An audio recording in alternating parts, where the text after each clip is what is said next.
But this one doesn't have Caesar's name or any other name, neither on the obverse nor the reverse. This is the reverse. I am not showing the obverse. And it was minted in Africa in 46 BC. A few other specimens of this type discovered in Europe is there in the British Museum. But this one is definitely Julius Caesar, found in India. And we made a cake out of it to enjoy it in the train, not Amtrak, but the train in India on the first day dinner of the 8-day Roman trade tour in South India. And the photograph was taken right inside the train. Now, we have gone on the train ride and come to the west coast of India near the Arabian Sea.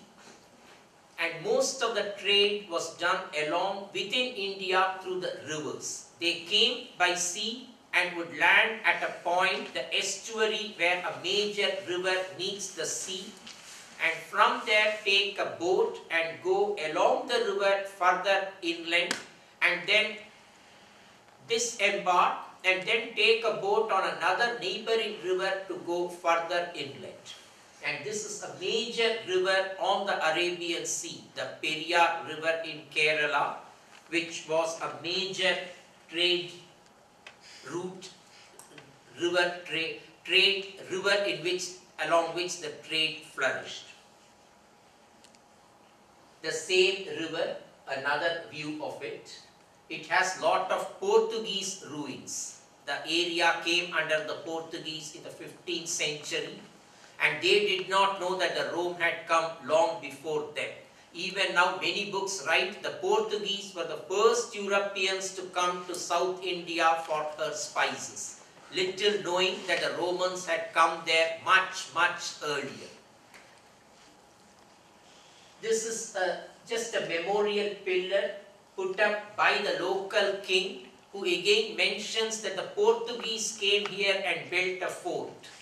And the king also did not know of the coming of the Romans as late as 1909, just 100 years ago. Again, we are all on the Roman trail in the same area, in one of the archaeological sites close to the Arabian Sea. The same place with the broken brick fort wall seen. This place is famous for its Chinese fishing nets. The Chinese also came for spices to India, and this place has those huge Chinese fishing nets, which are, unlike other fishing nets, not portable. If they are stationed here, they will have to be here for centuries. And it's a particular mechanism in which if you lift a huge stone, when you lift the stone, the net goes inside the ocean. It's a mechanism. And whatever catch comes is trapped inside. When you pull down the stone, the net comes up. And it's your luck what catch you have. Now it's out of fashion, but a few Chinese fishing nets are still preserved as tourist attractions. I have taken countless tourists who would like to strain themselves to pull down the stone to see the net, pull up the stone to see the net going down, and also pull down the stone to see the net coming up. The same place. This is a small church in that area. Why I have put it here is, we believe it's a matter of faith that Apostle Saint Thomas, the famous doubting Thomas, came to India, planted the cross and preached Christianity, and thus Christianity came to India around the time of Christ itself. There are people who dispute it. Archaeology is not able to give any answer, but faith has it that this was the truth. And the St. Thomas tradition is strong in India. He landed on the west coast of India in one of the ships which brought the Roman traders. And he traveled right up to the east coast of India like the Roman traders, and he died in Madras on the east coast and was buried there. But centuries later, some European pilgrims came to Madras, opened the tombstone and carried away all the bone relics for preservation in their churches, and left behind only a single finger bone as a token relic in that church in Madras for the memory and sanctity which the local pilgrims would cherish for that object. All the bone relics were removed. Now it's an empty tomb, but people do go there to worship in Madras or Chennai, and all the bone relics are now in Europe, spread over different churches in Italy. The only problem is, they say, if you put all those bone relics together, you would have not one but several apostles. So it's all disputed. But anyway, the bone relics are in churches in Italy, and we have a single bone relic in Madras. And this church on the west coast of India also has another bone relic, which was gifted by one of the churches in Italy to this church in the 20th century. So now we have two bone relics of the Apostle Saint Thomas in two places in India. But all the bones were originally in India. They went to the churches in Italy much later. This is a small underground cave, very small, but it has revealed a huge hoard of Roman coins, which is mind-boggling in its date. Right from the Republican period down to the 2nd century, a long range of coins of different emperors, and both in gold and silver. And it is the only bimetallic Roman coin hoard in India.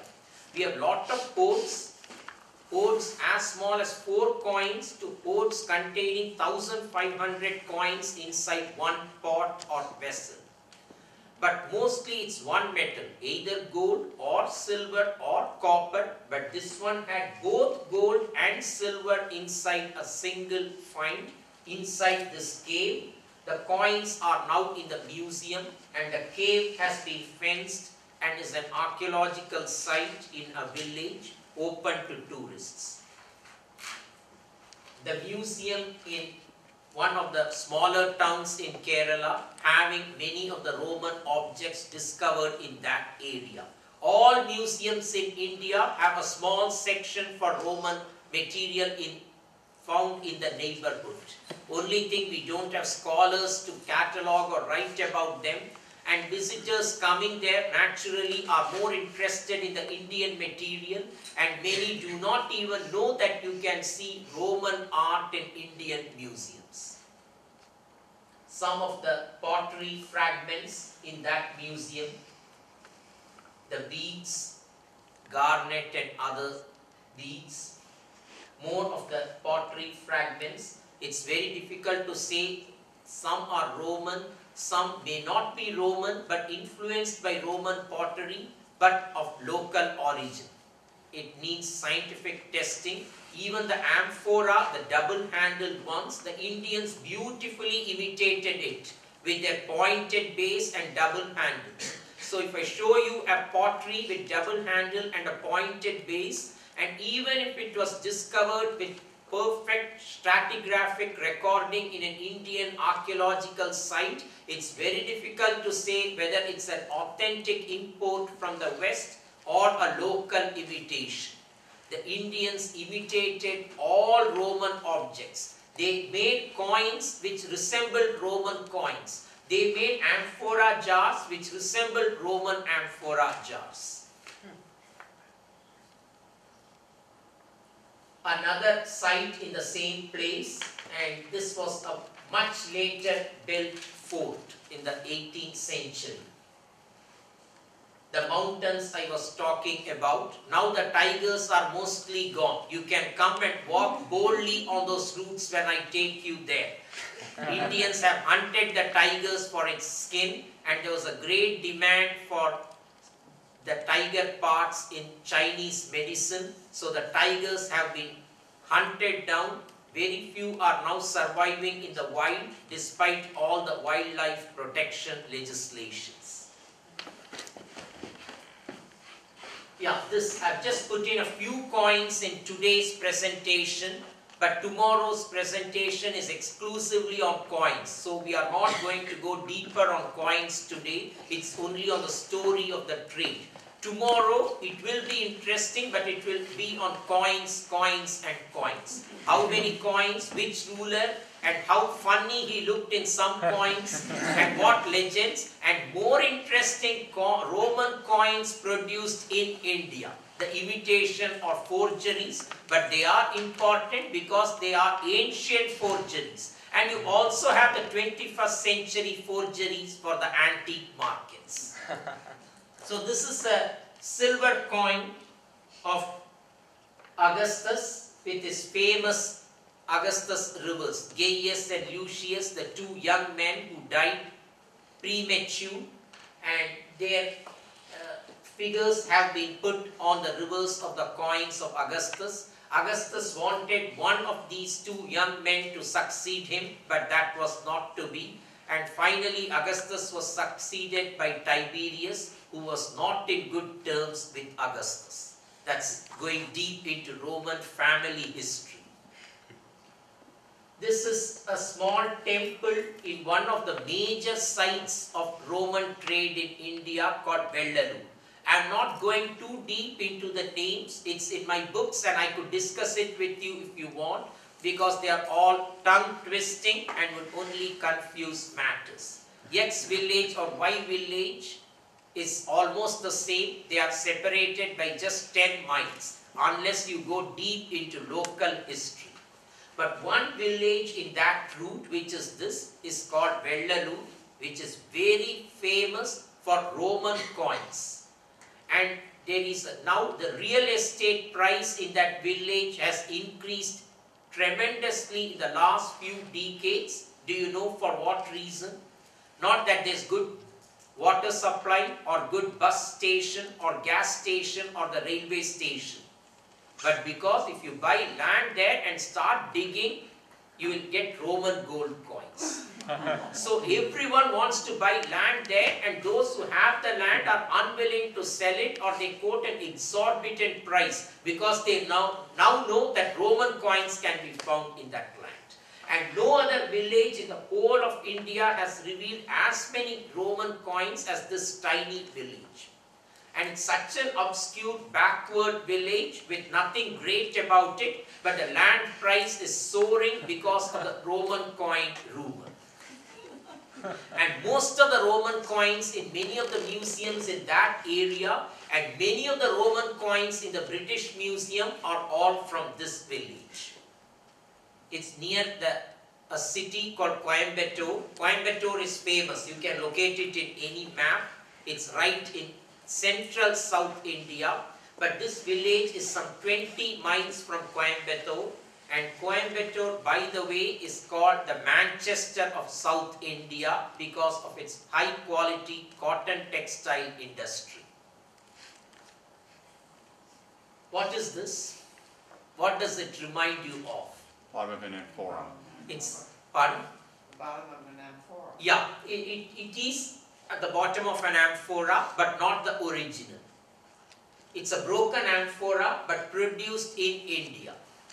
I told you Indians produced lot of things imitating the Roman thing. That's part of the cultural interaction. It was not just trade. The trade slowly led to exchange of culture. But if the trade itself has not been studied as much as it should, the cultural interaction has not at all been studied. It's a fertile area for anyone interested in doing research in classical archaeology. The Roman art and cultural influences in India, and the Indian art and cultural influences on Rome. We just make examples and comparisons arbitrarily here and there, once in a while. But there's no proper study. The trade itself is just beginning to be studied. Otherwise, it's all piecemeal.